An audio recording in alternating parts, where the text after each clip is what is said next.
Vous allez comprendre c'est quoi le Maresca Ball. Je vous le dis, vous allez comprendre. Parce que nous à Chelsea, les gens ils comprennent pas pourquoi on le déteste. Ils pensent que c'est juste comme ça, il n'y a pas de raison. Parce que le mec a battu le PSG, ça y est, c'est le meilleur coach de l'histoire. Le mec a fait une masterclass sur un match, ça y est. Ok, Maresca dans les gros matchs, la plupart du temps, ça fait le taf. Là, on voit directement avec City, bam, premier match, tu te fais tarter 3-0 par Arsenal. Alors maintenant, c'est qu'un premier match, vas-y, faut pas non plus dire que c'est la fin, etc. Moi, je pense que Maresca, sur la première saison avec City, ça va pas être dégueulasse. Parce qu'en fait, Guardiola, il a laissé des bases qui sont juste trop solides. Je pense pas que Maresca puisse tout détruire, à part si vraiment il commence à faire toutes ces dingueries, à changer tous les postes, etc. C'est possible. En tout cas, je pense que sur la première saison, ça va le faire, un minimum. Mais après, sur la deuxième saison, là, les gens ils vont vraiment comprendre c'est qui Maresca. C'est pas le coach que vous pensez en fait. Depuis le début, on vous le dit. C'est juste que vous regardez pas les matchs. Vous n'avez pas regardé tous les matchs de Chelsea sous Enzo Maresca. Ceux qui ont vu, ils savent très bien qu'Enzo Maresca, c'est nul en fait. C'est faible. Alors oui, dans les gros matchs, de temps en temps, vas-y, il fait des bonnes compos, etc. Mais la plupart du temps, dans les autres matchs, tactiquement, il fait n'importe quoi. Sa gestion des matchs, elle est catastrophique. Il n'a pas de lecture de match. C'est-à-dire que, en fait, Maresca, si sa première composition, elle est pas bonne, c'est terminé, hein. Il ne saura pas réagir, ou s'il réagit, ce sera trop tard, ou s'il réagit à temps, ce sera les mauvais changements. Et ça, vous allez comprendre. Et après, tactiquement, j'en parle même pas sur le terrain, c'est nul. Genre, devant les matchs d'Enzo Maresca, je me faisais chier, on se faisait chier, on dormait. Toujours la même chose. Vous allez vous retrouver avec les deux ailiers sur les côtés qui vont coller la ligne, c'est tout. Si t'as pas d'individualité, si t'as pas de joueurs qui vont faire des différences à eux seuls, tu vas te faire chier. Il y aura rien du tout, c'est tout. Donc vraiment, je vous le dis, c'est qu'une question de temps avant que vous compreniez réellement c'est qui Enzo Maresca. Et vous allez arrêter de le surcoter. Je déteste ce coach, je veux juste son downfall. Et on va suivre ça. À la base, City, j'ai rien contre eux, j'aime bien City. Mais là, maintenant qu'il y a Maresca, je suis obligé d'être en hate watch. Je peux pas accepter que City gagne avec ce type là. Reste tranquille, moi je suis en paix avec toi. Pour l'instant. C'est ton premier match officiel, t'as pas tous les joueurs que tu veux sur le marché, des transferts pour l'instant, t'as des joueurs qui reviennent de vacances, t'as des joueurs qui sont pas à leur pic physiquement. Voilà, je vais pas en tenir compte, c'est le Community Shield, c'est ok. On a mangé une volée, c'est ok. Mais t'aurais pu faire une compo meilleure et des changements meilleurs avec ta grosse tête. Par contre, par contre, parce que Kovacic, non. Kovacic, non en fait. T'as Nico Gonzalez en fait. Fais jouer double pivot Nico Gonzalez Anderson. Déjà. Kouchanov, non. Le mec il revient de vacances, je sais pas, il est parti s'abreuver dans les montagnes là-bas. T'as Nunez en fait. T'as Nunez. Erling Haaland, non en fait. Tu sais que le mec il est parti dynamiser à Saint-Tropez. Je sais même pas, il est rentré avec combien de kilos. Il arrive même pas à courir vite, il court même plus en fait le mec. Fais jouer les joueurs qui ont joué la pré-saison. Marmouche, c'est calme, même si c'est un bombardier. Au calme, tu le fais jouer tranquille. Et puis même, on est mené 2-0 à la mi-temps. Tu nous enlèves Doku. C'était le plus virevoltant en fait devant en fait. Tu nous enlèves Doku pour faire rentrer Grealish. Non aussi. Kovacic, il peut pas jouer autant de temps. Non. Ruben Diaz non plus. Non. Mais tranquille. C'est ton premier match. Comme j'ai dit, t'as pas tous les joueurs. T'as des joueurs qui reviennent de vacances, des joueurs qui sont pas à leur pic physiquement. Y a rien. Tranquille. Mais fais gaffe. Fais gaffe, ma gueule, parce que tu peux manger des chiquettes. Hein. L'ère de Guardiola est terminée. On commence une toute nouvelle ère en Première Ligue avec Arsenal. Pendant des années, le City de Guardiola a dominé la Première Ligue. Mais maintenant qu'il est parti, c'est terminé. Et honnêtement, même si Maresca vient d'arriver, je le vois vraiment pas continuer l'ère de Guardiola. Parce qu'en fait, en face, on a Arteta qui est trop fort en fait. Il est au club depuis pas mal d'années et là, ce qu'il est en train de faire, c'est exceptionnel. Surtout que là, en plus, son mercato, il est très bon. Il a ramené des bons joueurs. Moi, j'ai pas vu le match, hein. Ils ont gagné 3-0, je crois, en Community Shield. Cette vidéo, elle est juste là pour vous dire que la Première Ligue va changer de dominateur. Ou dominant, je sais pas comment on dit, les gars.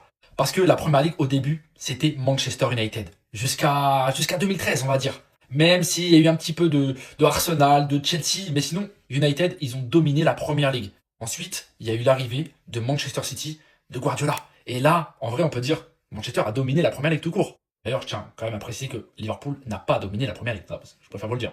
Mais là, je vous le dis honnêtement, je sens que Arsenal, pendant les prochaines années, ils vont faire du sale. Parce que cette saison, honnêtement, hein, je les vois encore gagner le championnat. Je vois personne les titiller. Peut-être nous, peut-être Manchester United, mais après vous allez dire que je suis pas objectif. Mais moi je pense qu'on peut les titiller, mais honnêtement je les vois quand même gagner le championnat.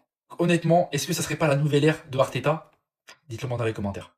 Eh, doucement avec Enzo Maresca. Là, je sais que tout le monde va le critiquer, les médias anglais en premier. Doucement. Alors, je suis le premier à dire hein, que après le passage de Pep Guardiola, il y a beaucoup plus de chances que City s'écroule sur les prochaines années qu'ils réussissent. Et que Maresca réussisse. Ça, je change pas d'avis. Peut-être qu'il va me faire mentir, mais ça, je change pas d'avis. Par contre, juger sur le premier match officiel de la saison, qui est contre Arsenal, qui, on le rappelle, champion de Première Ligue, donc la meilleure équipe d'Angleterre, vice-champion d'Europe en ayant perdu contre le PSG qui avait gagné avec des champions seulement au tir au but. Ça fait depuis 2019 qu'Arteta il est là. On est en 2026. Ça fait 7 ans. Arsenal est l'une des meilleures équipes d'Angleterre et du monde depuis des années. Et vous croyez en un match Maresca il va tout changer? Non, c'est pas comme ça. Déjà que City sous Guardiola, sur les 2 dernières saisons, était en dessous d'Arsenal, c'est pas en un match que Maresca on peut le juger. Donc voilà, pour tous ceux qui vont critiquer Maresca, même si, comme je l'ai dit, je le répète, il y a plus de chances qu'il floppe qu'il réussisse après Guardiola, tranquille, tranquille. Tranquille. Parce que Arteta, ce qu'il a fait avec Arsenal, il l'a pas fait en 1 an, en 2 ans, en 3 ans, en 4 ans, mais en 7 ans. Les gars, moi je vais vous dire un truc concernant Erling Haaland, les gars. Ça sert à rien de vouloir critiquer sur lui, les gars. Ça sert à rien de vouloir spéculer sur lui. On sait déjà qu'il est hors de forme. Il est arrivé hors de forme. C'est-à-dire que là, actuellement, Erling Haaland, tu le vois qu'en fait, dans ses appels, il est en retard. Dans ses courses, il est en retard. Et justement, même on voit justement dans le rendement, il n'est pas là. Bon, Erling Haaland n'est pas forcément là, n'est pas forcément un joueur qui va créer le jeu, mais on voit que justement, il manque quelque chose. Les gars, il a fait plus de 60 matchs en plus de la Coupe du Monde, il a surperformé. Enfin, il n'a même pas surperformé, il a juste fait du Erling Haaland. Ne vous en faites pas sur lui, personne ne va critiquer Erling Haaland. Il y a tellement d'autres joueurs en fait à critiquer. Mais bref, là n'est pas la question. On les a remplis d'une manière, les gars, c'est aberrant. Il n'y avait rien en face, il n'y avait rien. Nous, on a joué une finale, eux, ils ont joué un match de préparation, les gars, tout simplement. City, aujourd'hui, ils étaient pas au niveau, les gars. Bruno Guy, sur les 45 minutes qu'il a eu, top performance, adaptation éclair, les gars. J'ai hâte de voir la suite. Autre recrue, Solis, avec 2 passes D, bonne performance, mais pour moi, on doit aller chercher un top ailier gauche si possible. Je sais qu'avec ce marché, c'est compliqué, mais pour moi, il en faut plus sur le côté gauche. De ce que j'ai vu cet après-midi, je crois que back-to-back, les gars. Cette année, back-to-back. Je crois bien qu'on est en route pour le back-to-back, les gars. En fait, voilà ce qui peut se passer quand tu fais une descente dans un quartier et que t'es pas armé. Défaite 3-0 de Manchester City contre Arsenal. Et en fait, je vous dis la vérité, 3-0, mais ça aurait pu être beaucoup plus sévère. Parce qu'ils se sont fait balayer d'une manière. C'est-à-dire que là, Manchester City, ils ont pris une volée par Arsenal. Les gars, c'était grave. Déjà, quand tu prends un but au bout de 23 secondes par Ricardo Calafiori, tu sais déjà où le match il va aller. Tu sais déjà. Quand j'ai même pas eu le temps de m'asseoir, il y avait déjà 1-0 pour Arsenal. Suite, Kai Havertz a doublé la mise et n'en déplaise à certains, lui, quand c'est chaud au quartier, dans les rixes, il répond toujours présent. Et pour moi, ce qui est dramatique, c'est même les milieux yaourt nature, comme Martin Odegaard, se permettent ce BR maintenant sur les équipes. Faites à Donnarumma, Dodo. De toute façon, c'était prévisible. Manchester City, avec sa grosse tête, dans vos crânes, vous croyez que vous allez réussir à quoi avec Enzo Maresca? Un nulard comme lui, un nulos comme lui. Les gars, vous allez pas avancer. Et pour finir, le yaourt nature a parlé. On a montré notre niveau et on a montré qu'on était prêts. Nous sommes sérieux et nous voulons recommencer. Donc ils viennent, ils giflent les opposants et après ils clament haut et fort quoi qu'ils vont bastonner tout le monde en première ligue. En tout cas, ça promet. Ruben Dias, je sais que tu as des nudes de la sœur ou de la mère à Maresca en fait. Parce que c'est pas possible que tu puisses jouer avec un tel niveau. Le niveau cataclysmique qu'il est en train de proposer, les gars, Khaled du 59 fait mieux. Premier degré. Ruben Dias, déjà dans les matchs caritatifs, on t'appelle pas.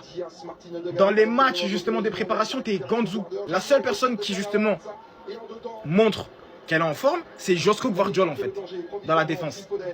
Et là, ce qu'il propose, c'est affreux. C'est affreux en fait. C'est juste en fait, Ruben Dias est juste dans la continuité de son downfall. Je pensais justement que les capacités et justement sa manière de défendre pouvaient être compatibles justement au système de jeu d'Enzo Maresca, mais pas du tout. Pas du tout carrément. Je coupe le son carrément parce que je suis obligé de faire une minute de silence.